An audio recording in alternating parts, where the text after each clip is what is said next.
Morning children. ఈరోజు మన VRK education నందు తెనాలి రామకృష్ణ గురించి చెప్పుకుందాం. తెనాలి రామకృష్ణ గారు లక్ష్మాంబ రామయ్య గారి దంపతులకు జన్మించాడు. ఇతను జీవన మరణ కాలం 22/9/1480 నుంచి 5/8/1928 వరకు ఉంది. ఆ కాలంలో జీవించాడు. ఇతను బ్రాహ్మణ కులంలో స్మార్త శాఖలోని నియోగి కుటుంబానికి చెందినవాడు. ఇతను చిన్నప్పుడు అల్లరి ఆటలు ఎక్కువగా చేసేవాడు. చదువుని తక్కువగా చదువుకునేవాడు. ఒక దినం ఆటలు ఆడుతూ ఉండగా ఆ వీధిలో ఒక సన్యాసి వెళ్తూ రామలింగాన్ని అదే పనిగా చూసి తన చెంతకు పిలిచి తనతో తీసుకొని కాళికామాత ఆలయానికి వెళ్ళి, ఆ మాత అనుగ్రహం కోసం నేను చెప్పే ఈ మంత్రాన్ని నువ్వు జపించు అనని ఒక మంత్రాన్ని తెనాలి రామకృష్ణకు ఉపదేశించి అతను తన దారిన తాను వెళ్ళిపోయాడు. రామలింగడు భయపడకుండా ఆ నామమును స్మరించుతూ ఉన్నాడు. ఆ బాలుని నిశ్చలమైన భక్తికి ఆ మాత దర్శనమిచ్చి ఒక చేత్తో పాలు మరొక చేత్తో పెరుగుతో నిలబడి రామలింగ ఏమి నాయనా అని పిలిచింది. అలా పిలవగానే ఆ మాతను చూసి తెనాలి రామలింగడు నవ్వాడు. ఏమిరా నన్ను చూసి నవ్వుతున్నావంటే, మాకు కానీ జలుబు చేస్తే ఒక ముక్కు ఉంది, ఆ ముక్కుతో చీత్తాం బాగు చేసుకుంటాం. మరి నీకేమో 1000 ముక్కులు ఉన్నాయి, అంటే 1000 తలలతో ఉంది ఆ తల్లి. 1000 ముక్కులు ఉన్నప్పుడు నీకు జలుబు చేస్తే నువ్వు ఎట్లా భరిస్తావు అనని నవ్వు వచ్చిందమ్మా అన్నాడు. ఆ మాటకు ఆ కాళికామాత కూడా నవ్వి 2 చేతుల్లో ఏదో ఒకటి తీసుకో నాయనా అని చెప్పింది. అప్పుడు ఆ 2 ఏమిటి అసలు, అవేమో నాకు తెలియవు, నేనేమో చిన్నపిల్లోడిని, నాకు అవి కనపడవు, నువ్వు పెద్దదానివి కదా, కాబట్టి అవేందో నాకు చెప్తే దాన్ని బట్టి నేను ఆలోచించి తీసుకుంటాను అన్నాడు. అప్పుడు ఆ జగన్మాత ఒక చేత్తో పాలున్నాయి నాయన, ఆ పాలు ధనానికి సంబంధించింది. 2వ చేతిలో పెరుగుంది నాయన, పెరుగు జ్ఞానానికి సంబంధించింది. ఈ రెండిట్లో నీకు ఏది కావాలో తీసుకో అని ఆ తల్లి చెప్పగా ఆమె రామకృష్ణుడు తెలివిగా ఆ 2 చేతుల్లోని పాలు పెరుగులను తీసుకొని ఒక్కటిగా కలిపేశాడు. పాలుని పెరుగుని ఒక్కటిగా కలిపేసి ఆ మొత్తం తాగేసి, నాకు 2 కావాలి, ధనం ఉంటే గౌరవం ఉండదు అన్నావు, గౌరవం ఉంటే ధనం ఉండదు, కాబట్టి ధనం లేకుండా ఉంటే నాకు ఇబ్బంది జరగదు, జ్ఞానం లేకపోతే బతకడం కష్టం, కాబట్టి 2 నాకు ప్రసాదించు అనని ఆ తల్లిని వేడుకున్నాడు.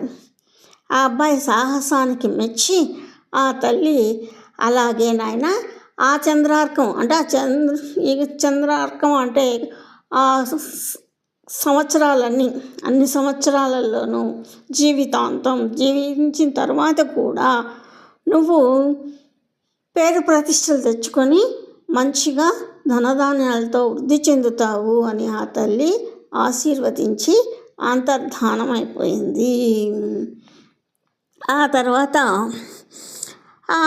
నా ఇంటికి వచ్చి తెనాలి రామలింగుడు అదే పనిగా అమ్మవారిని తలుచుకొని ధ్యానం చేసుకుంటూ మరలా ఆటలు అల్లరి తగ్గించేసి చదువు మీద దృష్టి పెట్టి ఎంతో పాండిత్యాన్ని సంపాదించుకున్నాడు.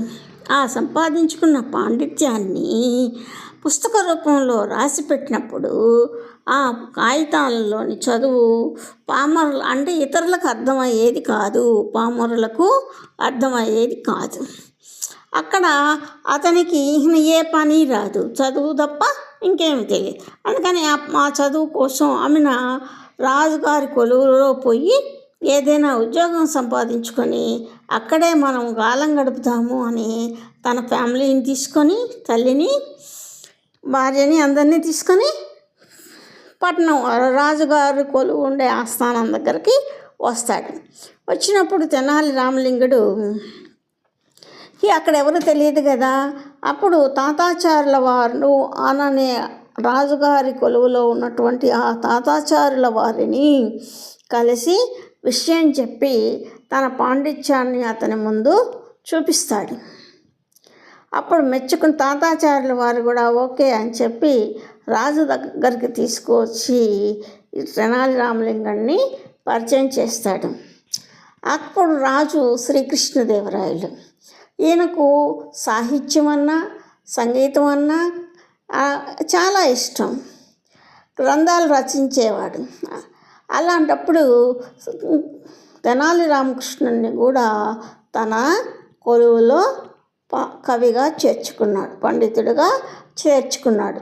అలా చేర్చుకొని కాలం జరుగుతూ ఉంటే అప్పుడు తెనాలి రామకృష్ణుడు తనకున్న పాండిత్యాన్ని రాజుగారికి చెప్తూ రాజుగారికి తగిన సలహాలు సూచనలు ఇస్తూ అందరినీ చమత్కారంగా నవ్విస్తూ ఉండేవాడు. చిన్నపిల్లల కథల నుంచి పెద్ద పెద్ద గ్రంథాల వరకు ఎన్నో రచించాడు తెనాలి రామకృష్ణుడు. అలా రచించిన వాటిల్లో చాలా ప్రాముఖ్యమైనటువంటి గ్రంథం పాండురంగ మహత్యం. ఇదన్నమాట. అయితే ఈ తెనాలి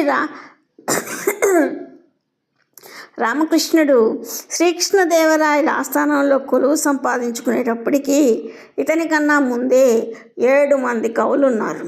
వాళ్ళు అల్లసాని పెద్దన, నంది తిమ్మన, అయ్యన్రాజు రామభద్రుడు, దూర్జటి, కాకమాను రామరాజభూషణుడు, మల్లన్న, పింగళి సూరనన్న. ఈ 7 మంది తర్వాత వాడు తెనాలి రామకృష్ణుడు. ఈ 8 మందిని అష్టదిగ్గజ కవులు అని అంటారు. శ్రీకృష్ణదేవరాయన కొలువులో ఉండే 8 మంది పండితులను అష్టదిగ్గజ కవులు అంటారు. ఈ కవులలో తెనాలి రామకృష్ణుడికి వికట కవి అని పేరు కూడా ఉంది. ఈ విధంగా తెనాలి రామకృష్ణుడు చిన్నతనంలోనే అమ్మవారిని ధ్యానం చేసి మెప్పించుకొని వరం పొంది తన యొక్క ప్రతిభా పాటవాలను అందరికీ ఉపయోగపడే విధంగా తెలుపుతూ తాను బతుకుతూ తన జీవితాంతం తర్వాత కూడా ఇప్పుడు చనిపోయి కూడా కొన్ని వందల సంవత్సరాలు అయిపోయింది. అయినా కూడా మనం తెనాలి రామకృష్ణుని ఇప్పటికీ కూడా గుర్తుపెట్టుకుంటున్నాము అని అంటే ఆయన యొక్క పరిపూర్ణమైనటువంటి విజ్ఞానాన్ని మన ప్రపంచానికి అందించినటువంటి గొప్ప మేధావి కాబట్టి మనం కూడా చదువు సంధ్యల్లో, అంటే ముఖ్యంగా పిల్లలు చదువు సంధ్యల్లో బాగా చదివి నేర్చుకుని జ్ఞానం సంపాదించుకుంటూ ఈ మంచి పేరు ప్రతిష్టలతోటి గౌరవంతో ఉండాలని విఆర్కే ఎడ్యుకేషన్ కోరుకుంటూ మీ భవిష్యత్తుకు మీరే పునాదులు నిర్మించుకోగలరని ఆశిస్తూ మీ విఆర్కే ఎడ్యుకేషన్. మరొక కథలో మరలా మీ విఆర్కే ఎడ్యుకేషన్. ఈ స్టోరీ నచ్చితే like, share, subscribe my channel.